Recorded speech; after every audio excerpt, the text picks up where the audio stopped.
With 27 days spent surviving on the streets, $100 for a simple favor seems like a blessing.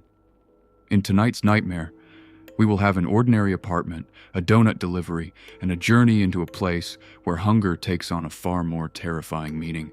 Welcome to Nightmares in Small Doses. My life was turned upside down when I became homeless. It hasn't been easy. I lost my job, my home, and I spent all my savings trying to survive while searching for my next job, and even that now seems impossible. So far, I've been living on the streets for 27 days that feel more like 100. Everything in my life was already going wrong, but yesterday, when the old man showed up, things got even worse. It was morning after another night sleeping on the street. I was getting ready for another day of trying to find a job or any kind of work that would pay.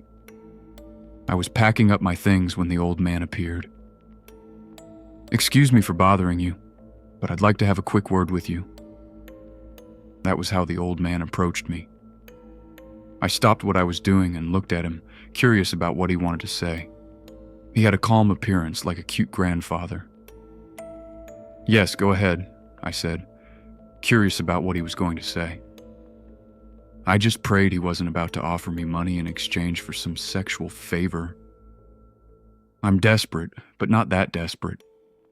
Still, I wouldn't have been surprised at all if it had been something like that, because I'd heard several terrifying stories from other homeless people involving bizarre sexual acts. "I'll give you $100 if you do a small and simple task for me," the old man said cautiously. Great. Here come the bizarre sexual favors. That was what I thought at the time. I felt genuinely disappointed. $100 would definitely help, but I still hadn't lost my dignity. I'd rather live on the streets for the rest of my life than submit myself to that kind of thing. No thanks. I don't do sexual favors," I immediately said, trying to cut the conversation short. I was already feeling disgusted just looking at him. "Oh no, it's nothing like that," the old man said with a laugh. My curiosity returned. If it wasn't anything sexual, then I was interested in those $100. "Oh, okay. So, what do you need me to do?" "I need you to take this to my wife for her to eat." In his right hand, he was holding a small white box. "It's a donut for her." I became slightly suspicious, and I think he must have seen it on my face. "Oh yes. You must be wondering why I can't do something so simple myself. You have to understand. I'm old now. Climbing stairs is difficult for me, and I can't walk more than 100 meters without losing my breath," the old man explained. And it actually made sense, although I still found the whole thing strange. "Okay, and you're giving me $100 just for that?" I said, still suspicious that there was something else he wasn't telling me. "Yes. You just have to take this donut to my wife. Our house is very close by, but unfortunately it's difficult for me. It would be quicker if you did it. It would only take you 5 minutes. Besides, I'm not going home just yet. I still have some things to sort out regarding my pension." It was a simple task. Too simple. But I didn't ask any more questions. Honestly, I didn't care about anything else except those $100 practically being handed to me. At the same time, I'd also be helping an old man. "Okay, I'll do it. But I need the money up front," I said, not wanting to get scammed. "Oh yes, of course," the old man said as he took out his wallet. He pulled out a $100 bill and handed it to me. I grabbed the bill and immediately put it away. It felt so good to receive that money. I was already thinking about what I was going to buy. Food, mainly. I was going to make that money last as many days as possible. The old man explained where he lived, which was actually close to where we were. During the walk to his house, I couldn't stop thinking about how strange the whole situation was. The old man had given me $100, an address, and a donut. Nothing was stopping me from eating the donut and running off with the money. or even going to his house and robbing it. His luck was that I'm not like that. I never have been. So I was going to do things properly and honestly, as I always had. Little did I know that the best thing I could have done would have been to run away with the $100 and never look back. They lived in a 4-story building. They lived on the 3rd floor, apartment on the left. When I arrived, the elevator was out of order.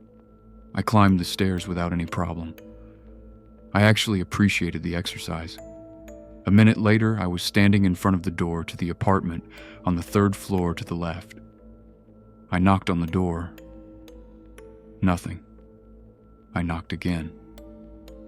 Once more, nothing.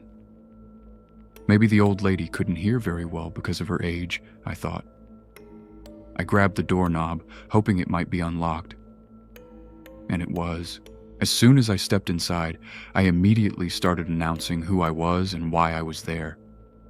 I didn't even know the old woman's name. Or the old man's. He hadn't even told me what either of them was called. I couldn't believe I had agreed to do this without even knowing their names. The apartment seemed empty, which was strange. As a last resort, I had already decided I'd just leave the donut there and go. But first, I checked every room to see if the old woman was somewhere inside. It was a small apartment. The kitchen and living room, which had a table, sofas, and a television, were completely empty. The bathroom door was open, and it was empty too. The door to what I assumed was the bedroom was slightly ajar. If she was anywhere, she would be in there, I thought at the time. I knocked on the door. Once again, nothing. I pushed the door with the palm of my hand and it opened. There was an old woman on the floor in a fetal position. I was shocked. I hadn't expected to see her like that. "Are you okay?" I asked, worried. I approached the old woman, who said nothing. Her face was hidden between her arms. I lightly touched her shoulder to see if she was all right when she suddenly opened her eyes. She let out an animalistic scream. I jumped in fright and stumbled a few steps back in shock. The old woman quickly got to her feet and stared directly into my eyes. She had an aggressive expression, like a wild animal feeling threatened, and her eyes, narrow and blood red. I could feel the rage in them. Wait, calm down. Your husband sent me here to give you this donut," I said, completely terrified. I had never seen a person like this before, much less an old woman. She looked like an animal thirsty for blood. I slowly backed away, full of fear, holding my arms out with my hands open to show I didn't intend to hurt her.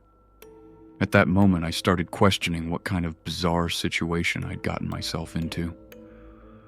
The old woman growled as she stared at me like she was going to tear me apart with her teeth in 5 minutes. Those eyes, they pierced right through me with rage. I had no idea what was happening, but I was trapped in that standoff. Then the old woman suddenly started running toward me and leapt on top of me. We both crashed to the floor. I landed on my back with her on top of me. I grabbed her arms to stop her from clawing me with her long, sharp nails. She opened her mouth, trying to bite my face with her pointed teeth. Saliva dripped from her mouth onto my face. Disgusting. Without thinking, just reacting in the moment, I managed to get my foot against her stomach and shove her off me. I pushed so hard that she slammed her back against the wall. I got to my feet and ran for the door. Before I could even reach it, she managed to grab the back of my shirt and yank me toward her. I was panicking. I just wanted to get out of there, but I didn't know how. The damn old woman wouldn't stop attacking me and trying to eat me. Yes, literally eat me. She was starving for flesh. Desperate, I grabbed the first thing I could find. While she was dragging me across the floor, my hand hit something solid. Without hesitating, I grabbed it. Without even knowing what it was, I smashed it against the old woman's head with all the strength I had. Only then did I realize it was a glass perfume bottle that had fallen during our struggle. I managed to split open her forehead. Blood started running down from the wound. Completely consumed by the moment, I struck the old woman in the head with the hard glass perfume bottle over and over again. I hit her, and hit her again. Her skull was caved in, blood was flowing everywhere. She died. I killed her. I felt a wave of nausea twist my stomach. I didn't feel well. I dropped the perfume bottle and staggered toward the door. I left the bedroom and headed straight for the apartment's front door when I saw the shadow of 2 feet through the gap beneath it. Someone was about to come inside. In an instant, I hid behind the sofas. That person carefully opened the door. "Darling, are you done already?" said a very familiar voice, sounding somewhat nervous. It was the old man's voice. That bastard old man was obviously involved in this. At that point, I'd almost forgotten about him. He was the one who had trapped me in this nightmare of a situation. "Darling?" he called out as he slowly walked through the living room toward the bedroom. "Have you eaten him already?" That was when something inside me snapped. A fury I didn't even know I had awakened inside me. The old man had lured me with money to do a simple task, when in reality, it had all been to feed the old woman. He had literally picked a homeless person because they're easy to lure into things like this, and after being used as food, no one would notice they were gone. What was supposed to happen was for me to show up here all happy because I had $100 in my pocket and was delivering a donut to an old lady, only to end up becoming her meal when I found her. The old man stepped into the bedroom. When he saw the old woman with her head crushed in, he started crying and mumbling something to himself. I quietly slipped out from behind the sofas and grabbed a frying pan that was sitting in the sink from the old man's breakfast. I walked into the bedroom. The old man was bent over the old woman's corpse, or that thing, whatever it really was. I approached him and struck him hard across the head with the frying pan, knocking him unconscious. When the old man woke up, I was sitting in front of him. He was sitting on a chair with his hands and feet tied with bed sheets I had taken from the bed. He was tied up so tightly, with so many knots, that escaping was impossible. "How many times have you done this?" I asked him directly. "What?" he said, still dazed and confused. "How many times have you done this, manipulating homeless people to feed that thing?" I said, losing my patience. "That thing is my wife," he said seriously. "Answer me," I shouted, holding a kitchen knife I had found in their kitchen while he was unconscious. Okay, calm down," he said fearfully when he saw me handling the knife in my hand. "A few times." So this wasn't the first time he had done this. It disgusted me just to look at him. What the hell was wrong with the old woman? I asked. At that moment, I wanted to know what had made her become so animalistic. Ever since we came back from vacation, she's been acting like a rabid animal. I don't know. Something happened.